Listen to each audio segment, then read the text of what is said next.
Good morning, everyone, and welcome to the Nawadam Logistics webinar on navigating the 2025 tariff landscape and how you can protect your supply chain. We're thrilled to have you here with us today.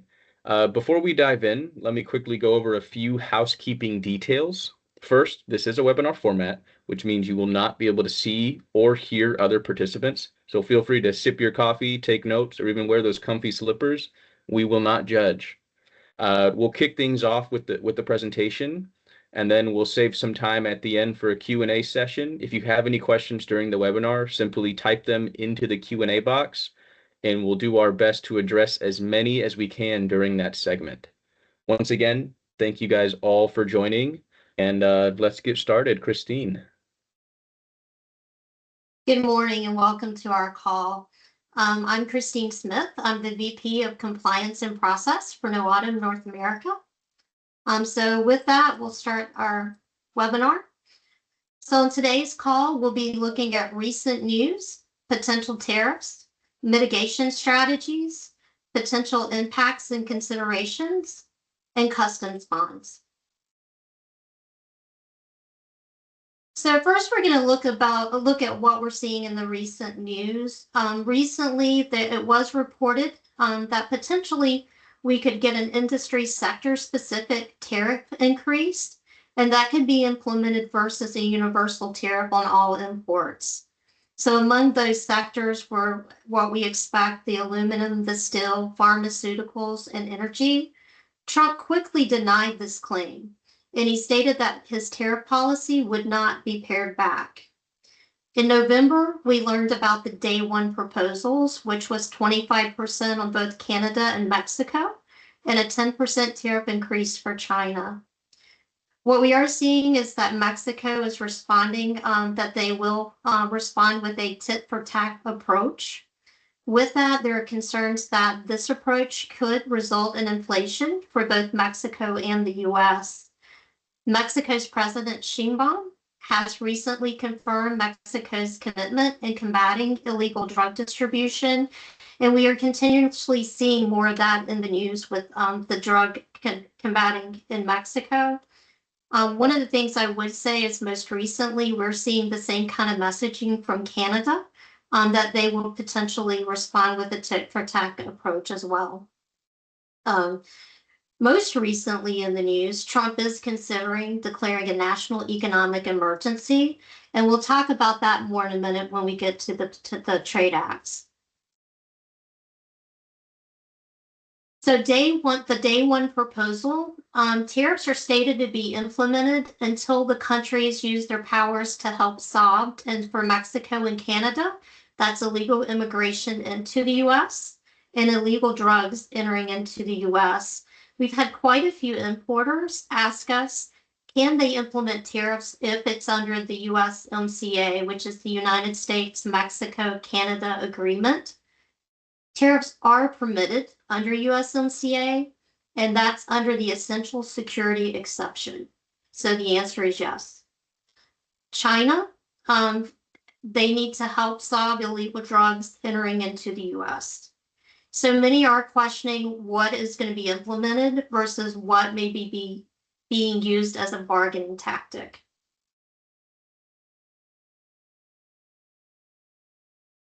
Can the new tariffs be implemented? The short answer is yes. While Congress sets tariff rates, the president has powers already granted through existing trade acts. A 10 to 20% increase on all import tariffs between 2025 and 2034 would result in approximately $3.3 trillion. It is notable that other countries could retaliate. With that, we are asked, can the tariffs increases be challenged? The answer is yes, they can. While it is likely that they will be challenged, it's also notable that World Trade Organization cases take 2 to 3 years, possibly longer, for resolutions, so those duties would in fact have to be paid. So during the election, President Trump proposed implementing the following tariff increases. Right now, we think it's of the highest probability that the president's going to use Section 301, Section 201, and IEPA to implement new tariffs.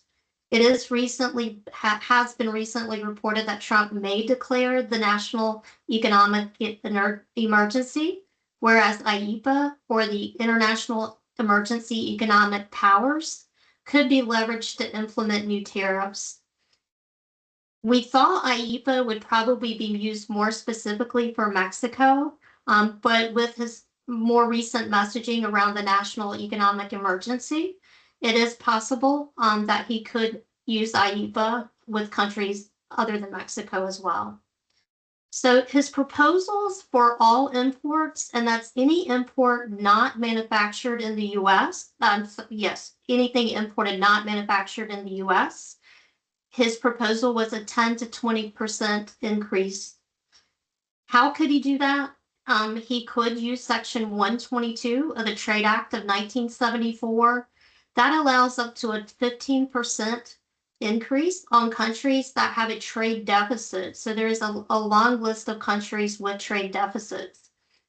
And he can do this for a period of 150 days, but it's notable that that can be extended.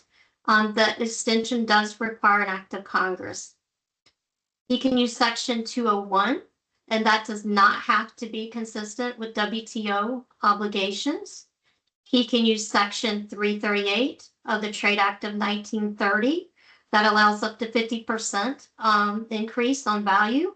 Similar action on third countries who are benefiting from bans on imports. So we've been getting a lot of questions around those third countries. This act also requires determination that U.S. commerce is being discriminated. He can use Section 232, which is more of the tariffs and quotas, and he can use Section 301s. For China, he's proposed a 60% tariff increase.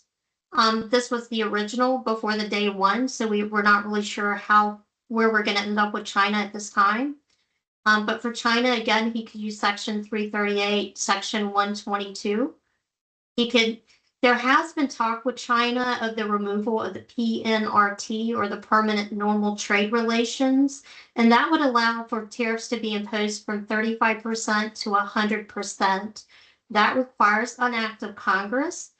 So if you're familiar with the tariff book, that is shifting over to column 2 duty rates, which are very high. He could also use Section 301. We feel that he may. And the reason being is Section 301 requires an investigation.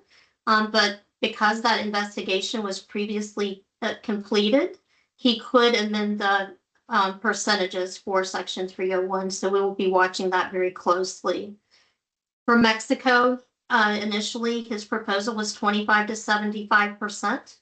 And we believe that he would implement IEPA to do that. For automobiles, he was looking at 100% to 2,000%. Again, we believe IEPA. And then for countries that leave the dollar, that's where Section 338 can come in. If there's proof that they're discriminating against the U.S., he could impose a 100% tariff increase. So what can importers do to prepare? I'm going to quickly go through the list, and we'll go a little more in depth on the next slide. So what we want to do is we want to ensure entries are filed timely for accurate duties. Whereas NOADM is acting as the customs broker, we are really going to make sure that every entry is filed timely, that we take the most advantage that we can. So it's going to take a lot of management of entry dates and arrival dates to ensure that each entry has the accurate duties applied.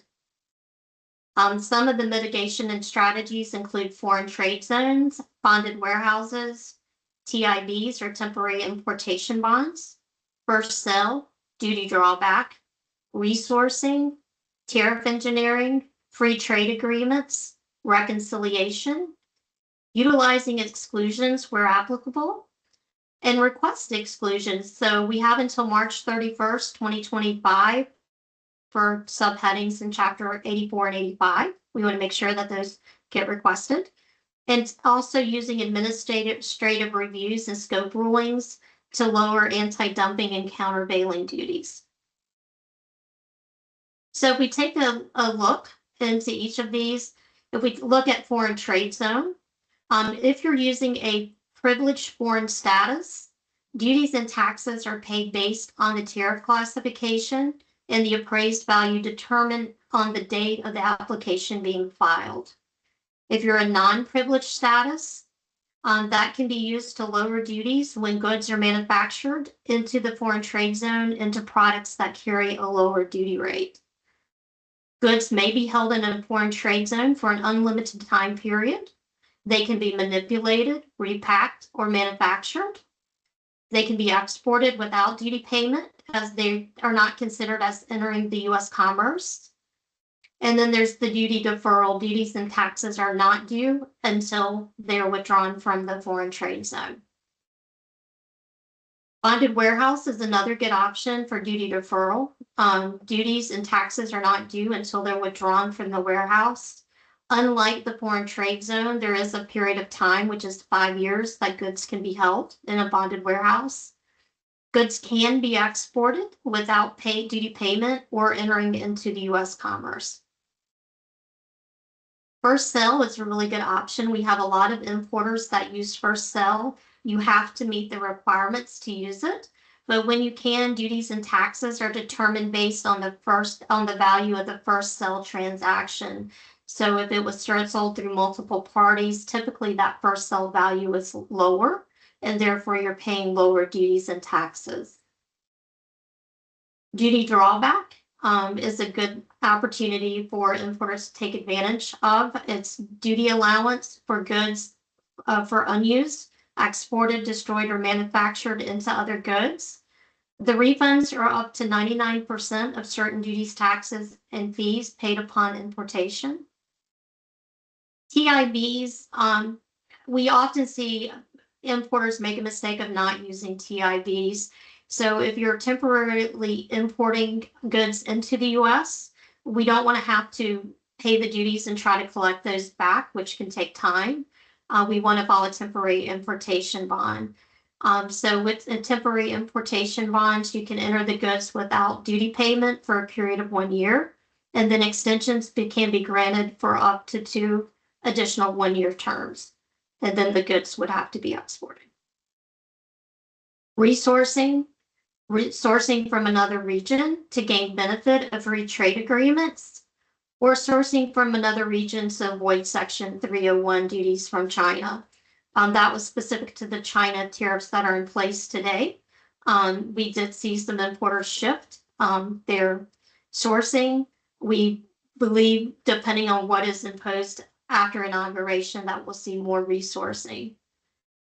Another thing that NOADM can help you with, and we've helped a lot of importers with, is actual tariff engineering.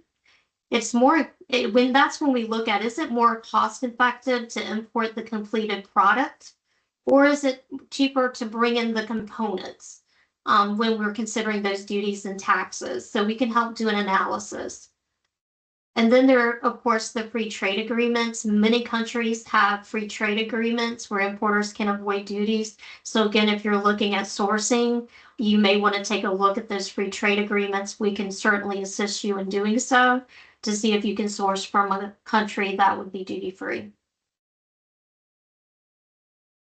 So what are the potential impacts and considerations? So when we look at the customs entry, one of our concerns as a broker is that the tariff codes may not be available if they impose new 99 tariff codes for the new duties. And we believe they will have to create the new codes. In the past, we've had it happen before where customs doesn't have those codes programmed in. So we're not able to submit the entries with the additional tariffs when they're implemented, and there is a delay. We fully expect, if there are day one tariffs imposed, that this will occur, that we will not have the tariff numbers. And so that would force us into a situation of having to do post-entry corrections or entry amendments to pay the correct amount of duty. So really an administrative burden, but NOADM will be following that very closely and informing clients by way of trade alerts. The other thing that we need to look at is customs ACH payment application processing. We're hearing that there is a concern that customs could get backlogged. We believe with additional duties due, a lot of importers will seek their own ACHs to avoid paying any duty outlay fees to brokers. But what you need to be aware of, again, is that there could be a delay in that processing. Customs bonds, it's a huge concern. We saw with Section 301 before a lot of bond saturations. If you're not familiar with customs bonds, any import valued over $2,500 or commodity subject to PGAs or federal agency requirements require customs bonds. Customs bonds, they, among other things, they ensure the payment of duties, redelivery of goods, compliance with regulations. So our concerns with the new potential tariffs are, one, bond saturation. We have seen it with the Section 301s already in place. And that's where the bond saturation occurs when duties and taxes and fees are more than the bond amount prior to the renewal date. With that increase in the duties and taxes and the bond amount, we often see the surety requiring collateral. And then we also run into bond stacking liability. So how can you mitigate your bond issues? The quick answer is to do accurate forecasting. Consider new tariffs and the impact on the bond amount. When the bond does saturate, customs communicates with the importer first. They send an insufficiency letter. And those insufficiency letters, those will they actually list the bond amount that customs requires. So in other words, your bonds exceeded the amount of the bond within the 12-year period prior to the renewal date. And now customs is saying you need to terminate that bond. You have 30 days to terminate it. You really don't. You need to act quickly. The bond company wants the information within 15 days because often, again, they're coming back with collateral requirements. So the one thing we have seen importers do is just to look at customs requirement on that bond amount and place the bond for that new requirement. What you really need to do is forecast. Make sure that that new amount required is going to cover your forecast because that will help prevent bond stacking issues. So what we've seen again is importers who take the bond insufficiency letter, put a bond in place for what customs requires, and then in a few months, if their business is ramping up, they actually get another bond insufficiency letter, and that's when we get into the bond stacking liability. So with that, we also want to look at how do I determine that bond amount? So a customs continuous bond, the bond amount should be based on the estimated total duties, taxes, and fees times 10% for the previous or next 12-month period, and that is whichever amount is greater. The minimum continuous bond amount is $50,000. Bond amounts are rounded to the nearest 10,000. If duties and taxes and fees exceed $1 million for the next 12-month period, rounding is to the nearest $100,000 value. So that is the last slide I have. I will continue to stress that NOADM is monitoring the situation very closely as we get closer to the inauguration date on the 20th. We will continue to send out trade alerts. I do want to thank everyone for joining the call today. Seth, I'll turn it back to you if there's any other housekeeping or anything we need to do. Yeah, that was some great information. Thank you, Christine. We actually do have one question, and we will open it up for at least 5 minutes for any more questions that you guys may have. The question that we do have, Christine, though, is the WTO tariffs were postponed until 2026. Could the new administration reinstate it earlier? We believe so. We believe that there are mechanisms that would allow them to do that. And again, if they do and that gets challenged, it would have to go through a court system. And again, those court cases, you're looking at 2 to 3 years before those determinations would be made. Okay. And we actually did just get another question. If we add DBA names to our address and EIN, do we need to update customs with Form 5106?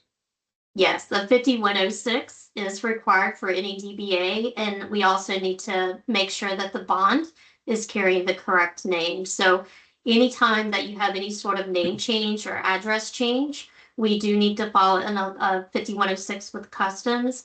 If we are acting as the broker, we actually request that form from you. We can electronically file it, and we usually get that response back within minutes. So it's a quick process, but we always want to make sure the power of attorney, the continuous bond are matching the correct name of the company.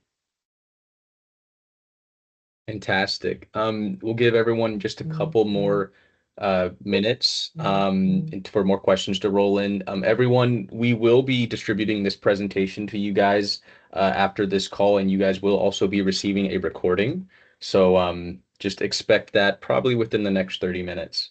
Um, without that, without any more questions, though, we'll give you guys a couple more minutes.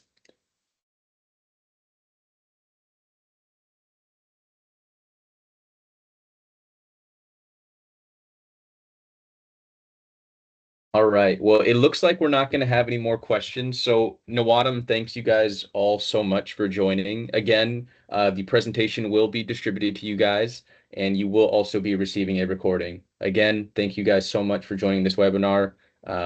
We're so grateful, and we look forward to a good 2020-25. Thank you, guys. Thank you. Thank you.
You were with that group out there.